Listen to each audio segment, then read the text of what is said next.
Hello everyone. तो आज की क्लास में हम बात करने वाले हैं agriculture instrument and there use. तो याद रखना एक मोस्ट इंपॉर्टेंट टॉपिक है ये, और इससे एक या दो क्वेश्चन आपको हर एग्जाम में देखने को मिलेंगे। चलो वीडियो को तो सबसे पहले हम बात करते हैं एंड्रॉइड बैरोमीटर। तो याद रखना जितने भी यहाँ पर हम इंस्ट्रूमेंट की बात करेंगे उनमें से सबसे ज़्यादा बार जो क्वेश्चन पूछा गया है इसी से पूछा गया है। याद रखना कि एंड्रॉइड बैरोमीटर का प्रयोग किसके लिए किया जाता है। तो याद रखना वायुमंडलीय दाब अर्थात एटमॉस्फेयर प्रेशर को मेजर करने के लिए किसका प्रयोग किया जाता है, एंड्रॉइड बैरोमीटर का प्रयोग किया जाता है।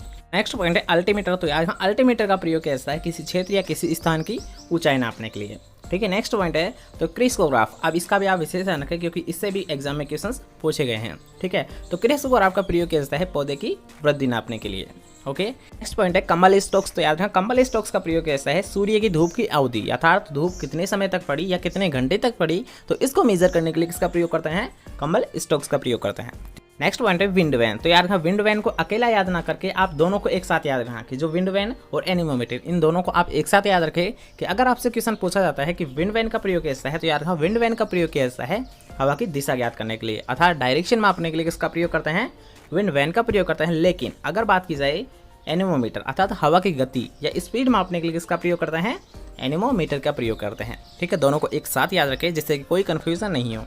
तो नेक्स्ट पॉइंट है पोरोमीटर। तो याद रखना पोरोमीटर का प्रयोग किया जाता है रंध्र व्यवहार ज्ञात करने के लिए, और इसे आप कैसे याद रख पाओगे। तो याद रखना पोरो का मतलब आपको समझना है पोरस। ठीक है। पोरस का मतलब तो आप जानते होंगे किसी प्रकार का छिद्र या फिर आप यहाँ पर आपको मानना है रंध्र। ठीक है। तो याद रखना रंध्र का व्यवहार ज्ञात करने के लिए किसका प्रयोग करते हैं, पोरोमीटर का प्रयोग कैसा है। ठीक है। नेक्स्ट पॉइंट है कि हाइड्रोमीटर का प्रयोग करते हैं। तो इसी अकॉर्डिंग याद रखना हाइड्रा क्या होता है, जल होता है। ठीक है। यहाँ आपको मानना है जल को हाइड्रा। जल क्या होता है, एक तरल पदार्थ होता है अर्थात याद रखना तरल या द्रव पदार्थों का अपेक्षित घनत्व मापने के लिए हाइड्रोमीटर का प्रयोग किया जाता है। ओके। नेक्स्ट पॉइंट है कि लैक्टोमीटर का प्रयोग कैसा है। तो याद रखना लैक्टोज जो शर्करा पाई जाती है, अब आपको पता ही होगा कि दूध में कौन सी शर्करा पाई जाती है, लैक्टोज शर्करा पाई जाती है। तो उसी से रिलेटेड आपको यहाँ पर रखना है उसे। तो याद रखना लैक्टोमीटर का प्रयोग किया जाता है दूध की शुद्धता ज्ञात करने के लिए। नेक्स्ट पॉइंट है उससे पहले अगर आपको वीडियो पसंद आ रही है तो आपको करना है वीडियो को एक लाइक, और अगर चैनल को अभी तक सब्सक्राइब नहीं किया है तो चैनल को लीजिए सब्सक्राइब, और जो पास का नोटिफिकेशन आएगा तो उसे ऑल पर जरूर सेलेक्ट कर लेना जिससे जब भी हमारी कोई नई वीडियो अपलोड की जाए तो उसका नोटिफिकेशन सबसे पहले आपको मिले। चलो नेक्स्ट पॉइंट है लाइसीमीटर। तो याद रखना लाइसीमीटर का प्रयोग किया जाता है निक्षालन नापने के लिए। ठीक है। नेक्स्ट पॉइंट है कि मैनोमीटर। तो याद रखना मैनोमीटर जिसका प्रयोग किया जाता है जड़ दाब ज्ञात करने के लिए अर्थात रूट प्रेशर ज्ञात करने के लिए मैनोमीटर का प्रयोग किया जाता है। ठीक है। लेकिन अगर बात करते हैं प्लेनोमीटर की, तो याद रखना पत्तियों की जो क्षेत्रफल है उसको ज्ञात करने के लिए किसका प्रयोग करते हैं, प्लेनोमीटर का। ये भी कई बार एग्जाम में रिपीटेड क्वेश्चन है तो इसका भी आपको विशेष ध्यान रखना है कि प्लेनोमीटर का प्रयोग कैसा है पत्तियों की क्षेत्रफल ज्ञात करने के लिए। ठीक है। नेक्स्ट पॉइंट है पोटोमीटर। तो यार हाँ वाष्प उत्सर्जन ज्ञात करने के लिए तो प्रयोग किया जाता है पोटोमीटर का।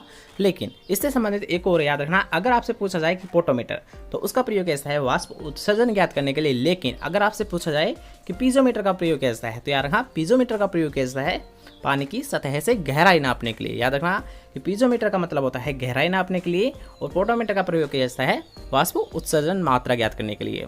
ओके पॉइंट के लिए। नेक्स्ट पॉइंट है पिक्नोमीटर। तो यार पिक्नोमीटर का प्रयोग किया जाता है मृदा का अपेक्षित घनत्व ज्ञात करने के लिए, जिसका मुख्यतः दो मेथड होते हैं, एक होता है बुल्क डेंसिटी मेथड, एक होता है पार्टिकल डेंसिटी मेथड। ठीक है। नेक्स्ट पॉइंट की बात करते हैं कि पायरेनोमीटर। तो यार पायरेनोमीटर का प्रयोग किया जाता है सूर्य से आने वाली सीधी किरणों को ज्ञात करने के लिए।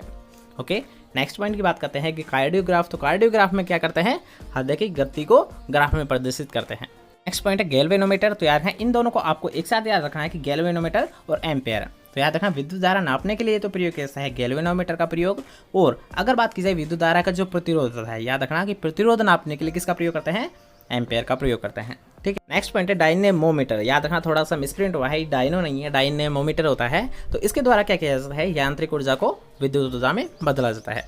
ठीक है। नेक्स्ट पॉइंट है और आज का लास्ट पॉइंट है कि रेन गेज। तो याद रखना रेन गेज जैसे कि नाम से स्पष्ट हो रहा है इसका प्रयोग किया जाता है वर्षा नापने के लिए। तो आज के लिए बस इतना ही। कैसा लगा आपको वीडियो कमेंट करके जरूर बताएं, और अगर आपको वीडियो पसंद आया हो तो आपको करना है वीडियो को एक लाइक, दोस्तों के साथ करना है वीडियो को शेयर, और अगर चैनल को अभी तक सब्सक्राइब नहीं किया है तो चैनल को लीजिए सब्सक्राइब। मिलते हैं कोई नेक्स्ट इंपॉर्टेंट टॉपिक के साथ, जब तक लीजिए जय हिंद जय Bharat, bye bye, take care.